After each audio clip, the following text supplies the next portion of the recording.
Okay, so why did I say that it was a little bit complicated to talk about the lead in this track? Because for the first time I actually created a new project just to create the lead. Why did I do that? I have no idea. The thing is that I was using a lot of strobe with a really high resample, and it was basically impossible to use them on a project like this one. I mean, with a lot of plugins open. So what I did, it was creating a new project, have my MIDI playing and all the strobes and probably a silent playing the lead. Then I exported the sound and I imported here. It was actually just a test. I wanted to test this type of lead creation.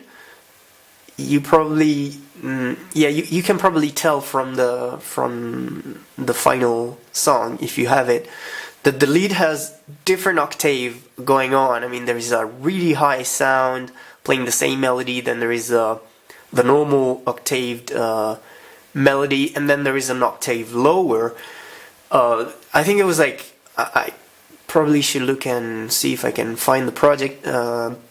It's probably like 4 or 5 different leads playing different octaves, all mixed together.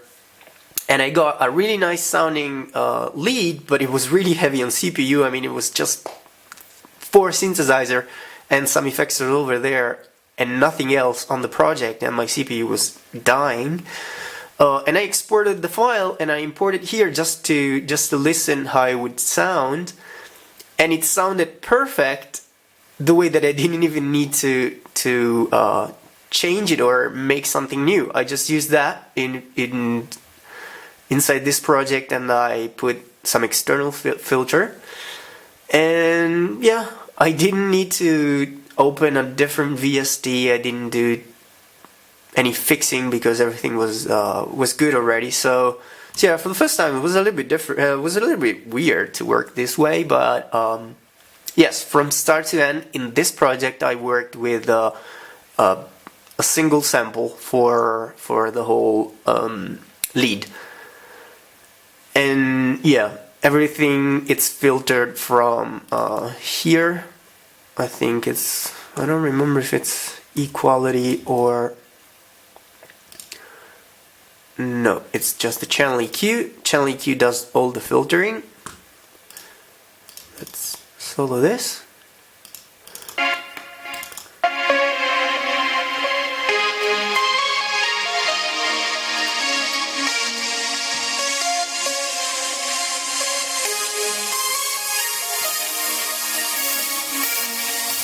So yeah, once again, I mean, if something sounds good, it doesn't really have to be, it doesn't have to be changed. I mean, I could have closed this one, imported the channel strip setting of all my MIDI, having MIDI playing live, killing my CPU. This just worked fine. It was the perfect thing for me at the time, the perfect workflow, the perfect everything, so it just worked, and I kept it this way. So don't worry if, I don't know, if you're using a sound and you don't have the live instrument and you can't control the proper filter envelope. I mean, if it works good, who cares? I don't control the filter envelope here, I just control the filter with an external EQ. But I haven't heard anyone complaining about this on the remix. So again, if something works good, there's no rule. Just do it the way it works for you, and you will be fine. Now, I was talking earlier about this plugin. This is actually one of the best plugin out there, and I don't know, when I bought it, it was actually on starting price. It wasn't really that expensive. It was like 90 euros, but it's totally worth it. Now I think they pushed up the price a little bit, but it's definitely one of the best EQ. It has a different type of character, digital plus, minimum phase, analog phase, linear phase. These two actually introduce a little bit of delay. so they're good for mastering, but maybe not that good for producing. Then yeah, the interface is a little bit gigantic to me, but I mean that's the only thing I could find, because the interface is actually that big. So yeah, a little bit huge, but I can just work this way.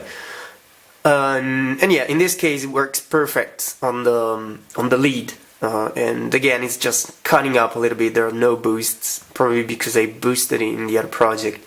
It just cuts a little bit of resonances, nothing else. Compression, there is none. Once again, probably because it was compressed already on the other project. But there is a little bit of sidechain. You know, everything helps with the groove. The sidechain always helps with grooving up your track. And once again, it's not that much of compression. I think it's like 8 dB of gain reduction. It's not much. Now let's talk about some other elements that are in the song. And let's talk about those damn cowbells. A lot of you love it. A lot of you complain because they're from that Data Life song. And yes, I will admit it. I exactly get the same idea from that song. I love that song. I love Data Life. I think those cowbells were something absolutely great in this context. I mean, trance lately trance has always been way too serious to me, and putting cowbells in this way, I think it was just a, you know, funny thing, something to smile off. So I think it was really good. Even if it was an idea that Data Life used before me, I think it was the perfect thing for this part of the song. And if you think that me using 1 second of cowbells is ripping off a whole song of Data Life, well, you're free to think that, but I really don't think there's anything else in common with this song and their song. And anyway, I mean, there are 3 cowbells. Everyone could do that. But yes, I was definitely inspired from that song. Now these are just normal cowbells and reverse snare.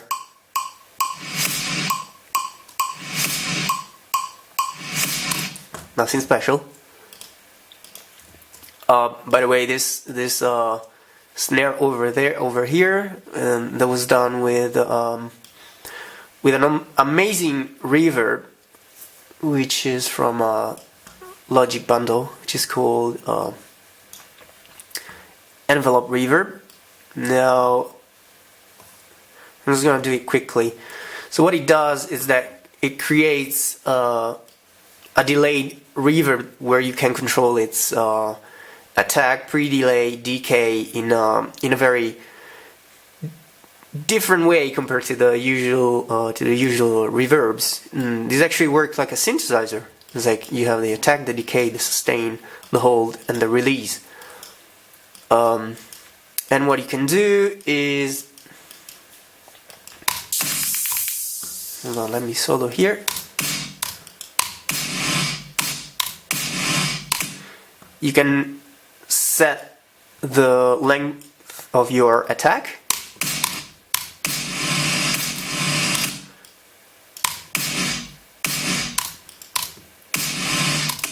So once you got the desired type of reverb, I usually just bounce it down, render that, export it back, and just put the fades where I want them. And this is how you get the kind of breathy reverb on the snares that is pretty common these days. I mean, I do it this way. Probably someone else does it in a different way, but this is my way of doing it. Now another small element in this track that it's actually a minor element but made a lot of difference in this track is the tiny vocal chop that that happens in the break and the last part of on the break and the last part of the climax, and it's of course this voice.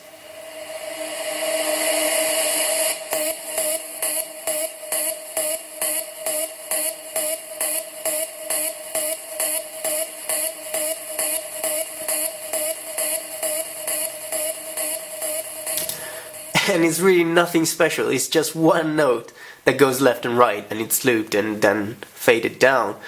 But it works really good with the lead and the whole thing that's going on in that part.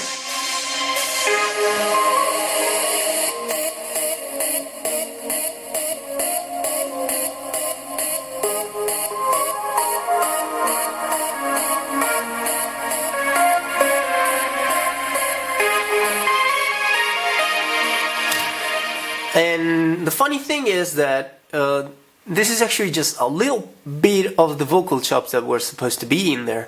So when I was producing this remix, I felt like it was something was missing, and well, a lot of time in my production I use little vocal parts or some vocal chops, like for example caffeine and all that kind of stuff. And so I was like, I should totally do something like caffeine again. And I actually just used the same vocals from caffeine. And of course I repitched them and changed the sequence. And I came up with this sequence. Hold on, let me just put it in solo.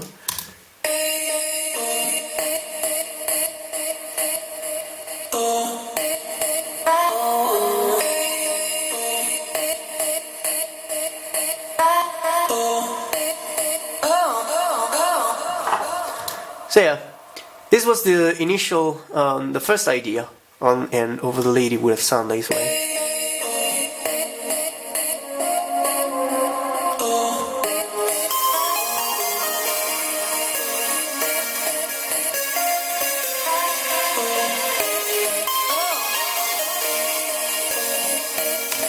But I don't know, I felt like it was too much. I felt like it was a little bit cheesy, and somehow it would distract you from the actual melody. So I wasn't really happy, and I tried a million other changes.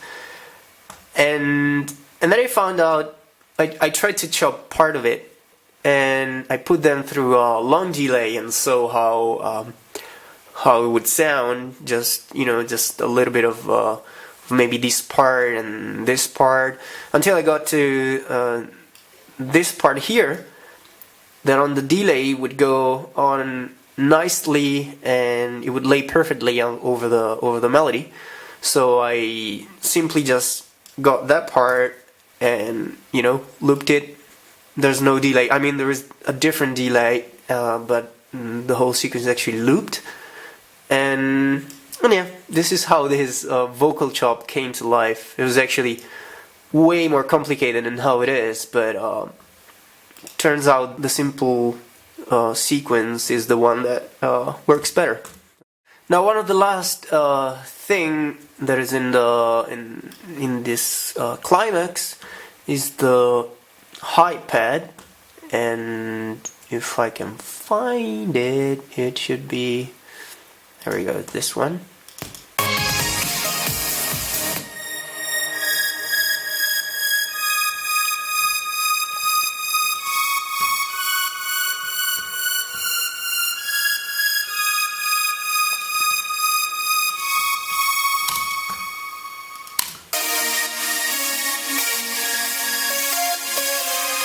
This is just a simple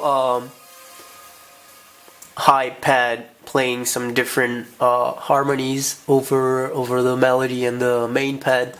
It's actually, from contact, it's still part of those samples that I've been making and showing off. I'm pretty sure you're hating me so much because I have these things and I haven't put them online yet, but they're taking million years. It's not easy to sample each and every note of your JP and create all those prettiest interface and all that kind of stuff, so be patient. But yeah, this is actually just Contact playing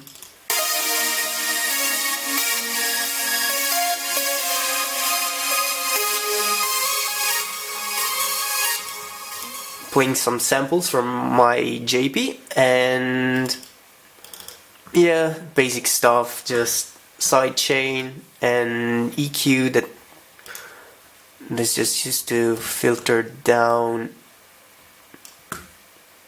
the sound when the climax ends.